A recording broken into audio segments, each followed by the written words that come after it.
pessoal? Então, retornando, né, a continuação da nossa devolutiva de números complexos da terceira série do ensino médio. Então, nós fizemos a devolutiva do exercício 1, 2 e 3. Agora, continuaremos no quarto exercício, certo? Eu preferi fazer 2 vídeos por conta de memória no celular, para ficar mais fácil, facilitar na hora de montar o vídeo e jogar ele lá no YouTube, tá certo? Então, nós vamos começar no exercício 4. Para fazer o exercício 4, a gente precisa recordar um conteúdo de número complexo, certo? Esse conteúdo é um lembrete de potências de I.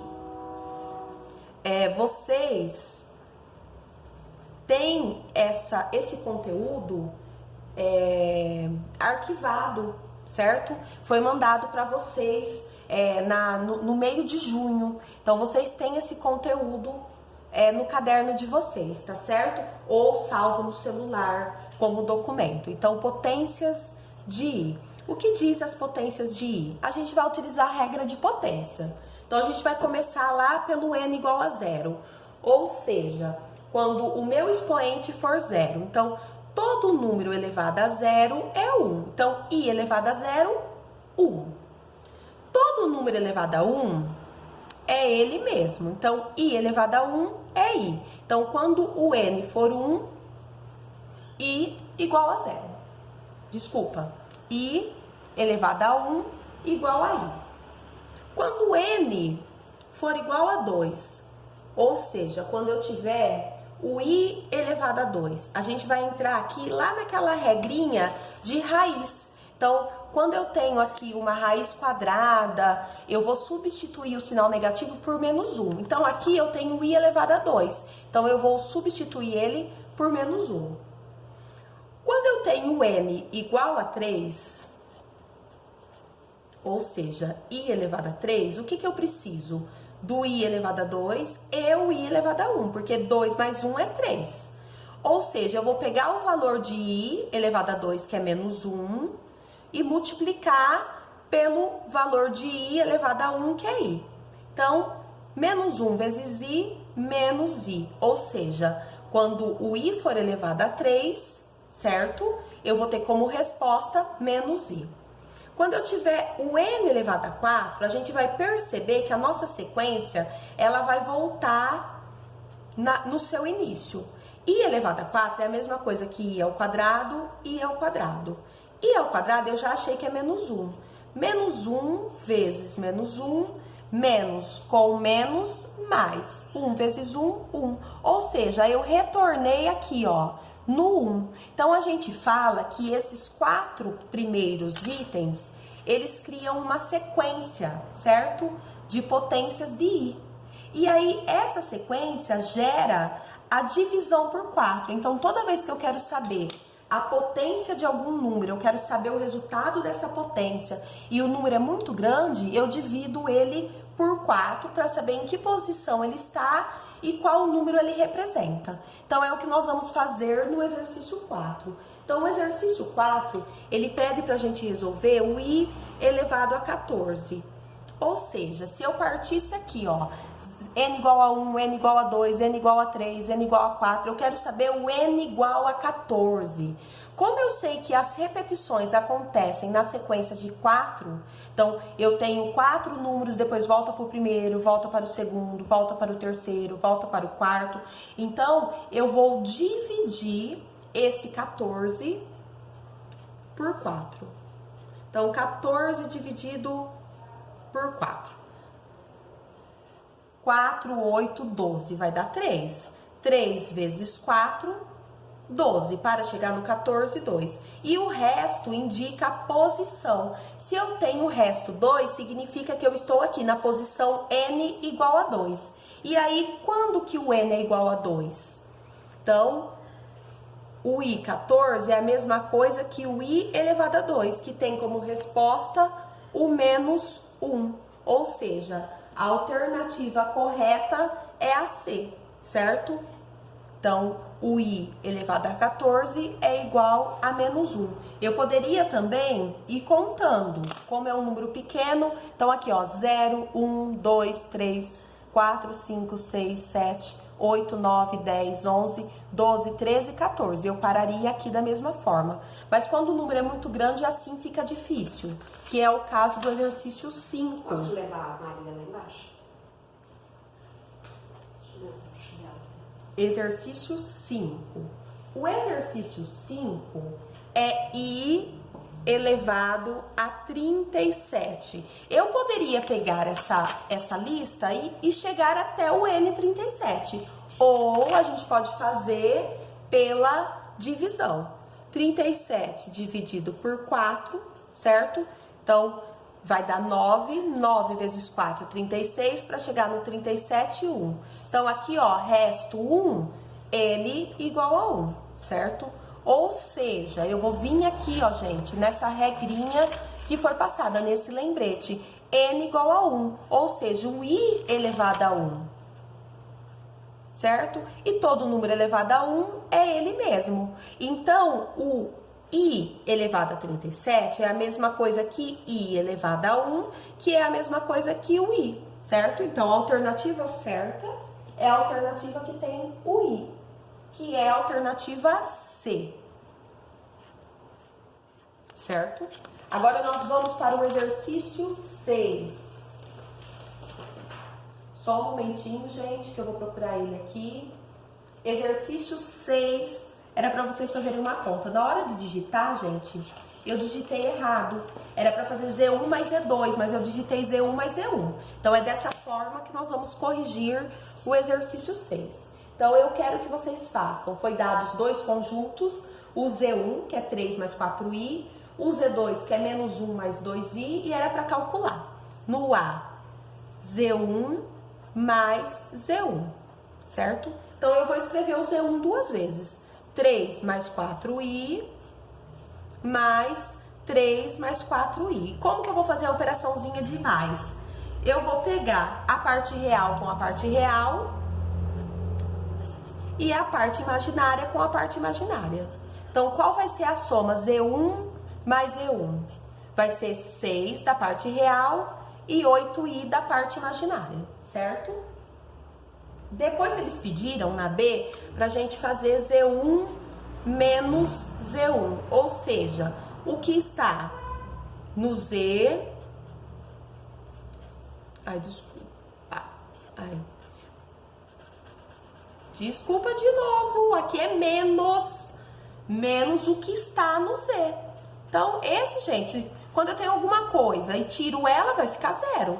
Então, 3 menos 3, 0. 4i menos 4i, 0. Então, essa conta dará 0, certo? Não tinha alternativa o exercício 6. Vamos para o exercício 7. O exercício 7 foi dado alguns itens. Z1, 3 mais 4i, Z2, 2 menos 7i, certo? E aí era para vocês fazerem alguma coisa, era para vocês fazerem o resultado da adição de Z1 mais Z2. Então, nós vamos fazer Z1 mais Z2.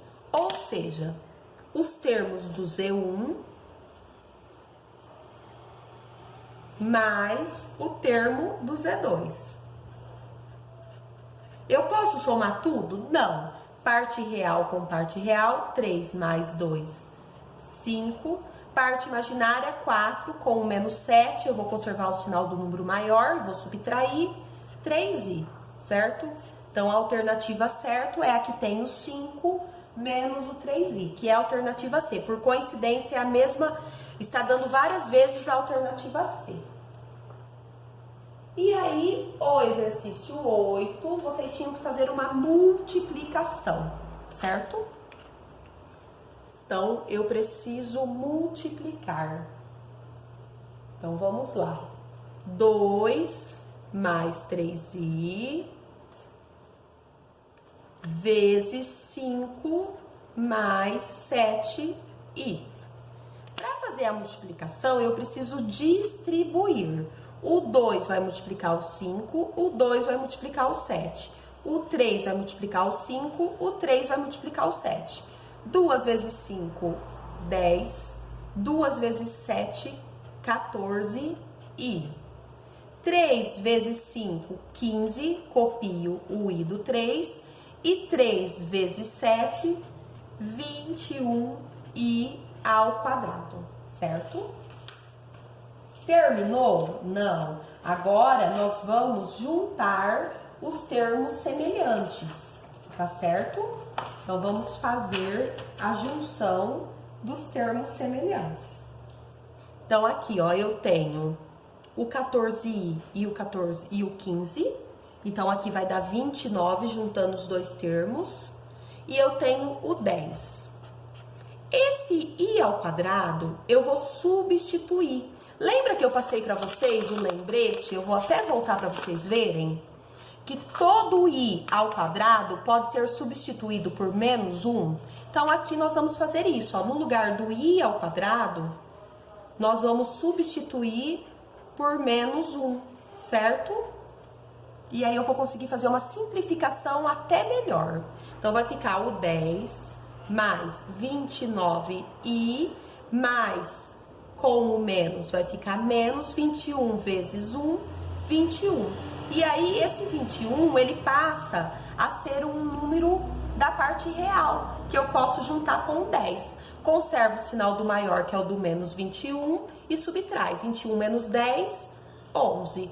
Ou seja, a minha multiplicação vai ficar 29i menos 11. Ou, se vocês preferirem, na forma algébrica, né? Menos 11, que é a parte inteira, mais o 29i, que é a parte imaginária, certo? Então, essa foi a multiplicação. Gente, tem mais exercícios no livro, tá? Se vocês quiserem treinar um pouquinho mais, vocês podem estar me perguntando também. Na apostila, eu vou passar exercício da apostila essa semana, para vocês treinarem também.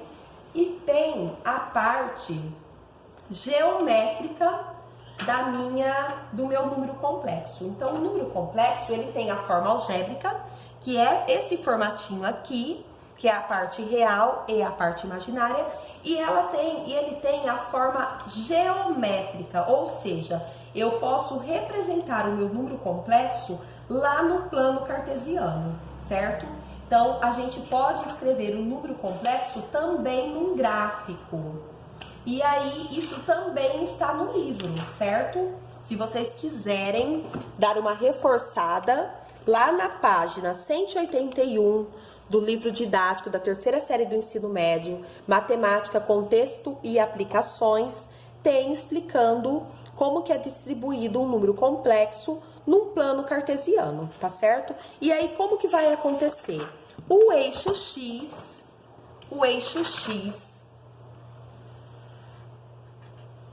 ele representa a parte real, e o eixo Y representa a parte imaginária, certo? Então, vamos supor que eu queira representar no meu plano cartesiano o número 2 mais 4i, certo? Então, vamos supor que eu tenha esse z. Então, como que vai ser o meu z? Eu vou lá no 2, certo? No eixo X, e aqui no Y eu tenho a parte imaginária, 1, 2, 3, 4.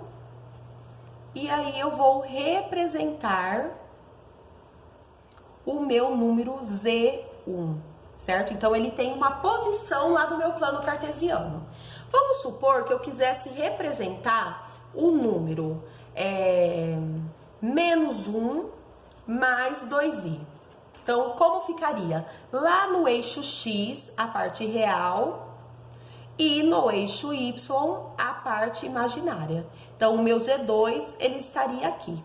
Então, o plano cartesiano também é uma forma de representar, tá? Então, eu consigo escrever um número na representação geométrica.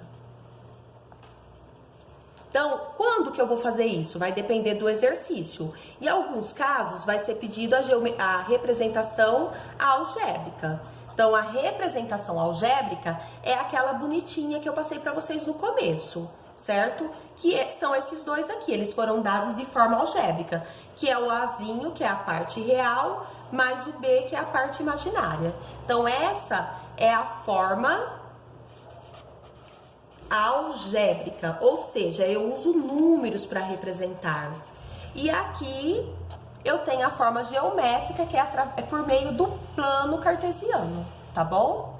Então, gente, a nossa aula era isso, tá? Muitas coisas ainda precisam ser faladas, mas eu vou falando aos poucos para não confundir vocês. Vamos ficar por aqui. Qualquer dúvida, estou à disposição. Bons estudos, se cuidem, tá? E fiquem em casa. Um abraço.